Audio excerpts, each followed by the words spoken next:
हम पाकिस्तानी होना ऐसे वक्त पे ये एक गुनाह है, एक सजा है।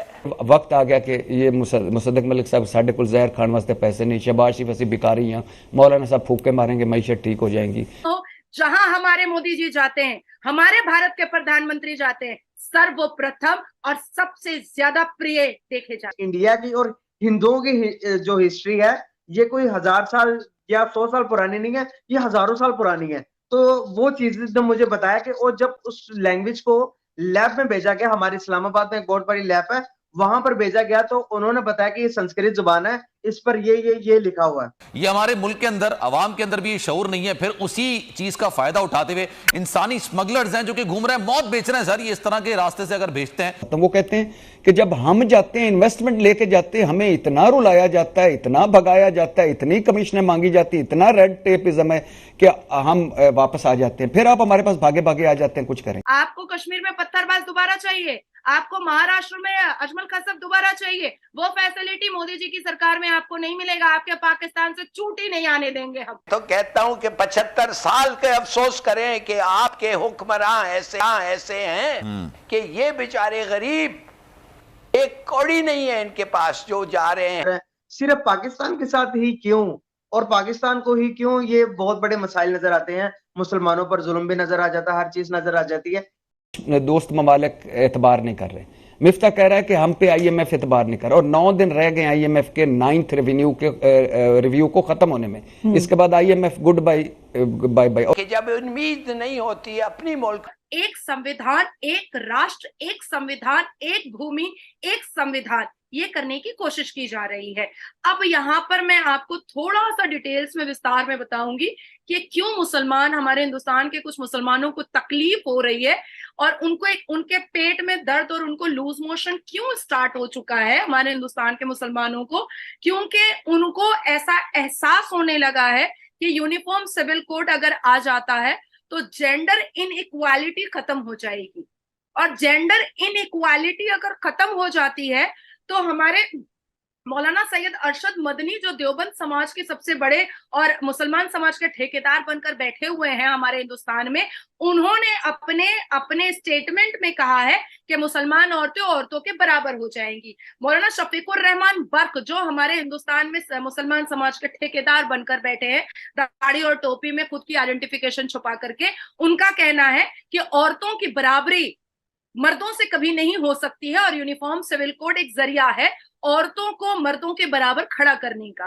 ठीक है, उसके बाद फिर मौलाना तारिक जमील की बात करते हैं तो उनको भी यूनिफॉर्म सिविल कोड से बहुत नफरत है। अब मौलाना साजिद रशीदी की बात करते हैं जो हमारे हिंदुस्तान में काफी फेमस मौलाना है, तो इन लोगों को यूनिफॉर्म सिविल कोड से बहुत नफरत है क्योंकि इनके मजार में चादर का जो पैसा आता है, दुखनदाने का जो पैसा आता है, फूल का जो पैसा आता है, डोनेशन का जो पैसा आता है, अगरबत्ती का जो पैसा आता है, इत्र का जो पैसा आता है, चंदा का जो पैसा आता है, फितरा का जो पैसा आता है, ज़कात का जो पैसा आता है, लैंड माफिया जो वक्फ बोर्ड पर चल रहा है, इन सारी चीजें, ये सारी धंधाबाजी इनकी बंद हो जाएगी, जिसकी वजह से इनके पेट में दर्द स्टार्ट हो गया है। अब मैं आती हूँ कुरान पर, क्योंकि लोग समझ नहीं पाएंगे कि अरे यूनिफॉर्म सिविल कोड ला रहे हैं क्योंकि मोदी जी ऐसे ही पाकिस्तान में हवा बना हुआ है कि मोदी जी हिंदुत्व को ज्यादा सपोर्ट करते हैं और मुसलमानों को डिप्राइव करके रखे हुए हैं। वो भी मैं आपको एग्जांपल दे दूं। हलाला सूरह अल बकर वर्सेस 2.230 में ये साफ लफ्जों में लिखा हुआ है, हलाला इज अ सिन। कुरान कहता है इकरा, पर हमारे मौलाना कहते हैं मत पढ़ो, लड़कियां मत पढ़ो, और लड़के ऐसे भी पढ़ने में कोई दिलचस्पी रखते नहीं है। मुसलमान लड़कों को फ्यूचर करियर, इंजीनियर, डॉक्टर बनना, साइंटिस्ट बनना, इन सब चीजों में, पायलट बनना, इन सब चीजों में कोई दिलचस्पी होती नहीं है करना। मैं तो कहता हूं कि 75 साल के अफसोस करें कि आपके हुक्मरान ऐसे हैं कि ये बेचारे गरीब एक कौड़ी नहीं है इनके पास जो जा रहे हैं, और वो हर आदमी खरबपति है।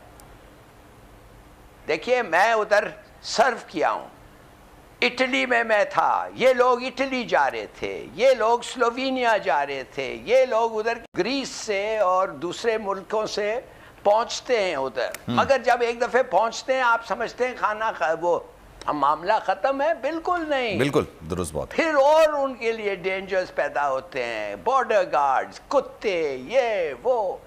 देखिए, हम पाकिस्तानी होना ऐसे वक्त पे ये एक गुनाह है, एक सजा है। आप अपने लोगों को तरफ पहले देखें प्लीज। मैं जब उधर था, हमने 50,000 पाकिस्तानियों की मदद की थी। वो जब अगर पहुंचते ना, उनके पास 1 रुपया होता ना, एक कपड़ा होता जिस पे लिखा होता मेड इन पाकिस्तान। क्यों नहीं होता? इसलिए कि एक दफ़े उन लोगों को पता चल जाए, वो लोकल अथॉरिटी को, कि ये पाकिस्तान है, तो फ़ौरन उसको भेज के वापस भेज देंगे।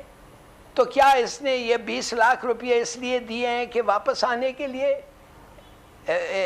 हाथ कड़ियों में? Of course not.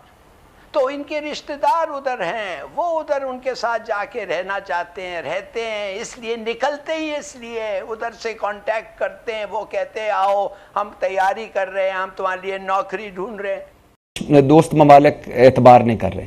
मिफ्ता कह रहा है कि हम पे IMF एतबार नहीं कर रहा, और 9 दिन रह गए IMF के 9th रिव्यू को खत्म होने में। इसके बाद IMF गुड बाय बाय। और ये कौन लोग हैं? तजर्बाकार टीम नवाज शरीफ साहब की, शहबाज स्पीड, शहबाज गवर्नेंस, बाबा मईशत इसाक डार, और ये सारा तजर्बाकार। आई कैन हैंडल IMF, मुझे IMF डिक्टेट ना करे। और फिर वक्त आ गया कि ये मुसद्दक मलिक साहब साढ़े कुल जहर खान वास्ते पैसे नहीं, शहबाज शरीफ ऐसी भिखारी हैं, मौलाना साहब फूके मारेंगे, मईशत ठीक हो जाएंगी, और ख्वाजा आसिफ साहब के हम डिफॉल्ट कर गए। तो अब क्या करें?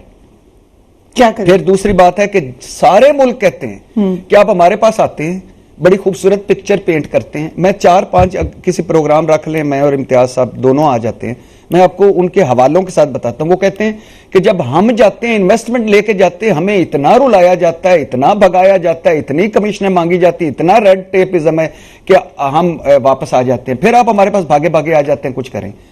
तो IMF इस वक्त मान नहीं रहा। दोस्त मवालिक कह रहे हैं IMF में जाओगे तो पैसे मदद, कमर्शियल इदारे कर नहीं रहे।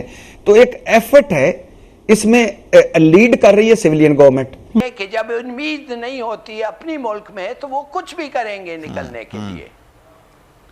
सर, निकलना कोई बुरी बात नहीं है। आप अगर बेहतर रोजगार के लिए, बेहतर उम्मीद के लिए आप बाहर जा सकते हैं, लेकिन सर ये गैर कानूनी तरीका अपनाना, ये हमारे मुल्क के अंदर, अवाम के अंदर भी ये शऊर नहीं है। फिर उसी चीज का फायदा उठाते हुए इंसानी स्मगलर्स हैं जो कि घूम रहे हैं, मौत बेच रहे हैं। सर, ये इस तरह के रास्ते से अगर भेजते हैं तो इससे 70% या 60% तो आपके चांसेस पहुंच ही नहीं सकेंगे। और आपने बात बिल्कुल दुरुस्त की है सर, कि वहां जाने के बाद भी सूरत हाल ऐसा नहीं होता कि आपको बिल्कुल हेवन मिलती है, वहां पर आपको अलग मुश्किलात का सामना करना पड़ता है। सर, सवाल ये भी पैदा होता है ना,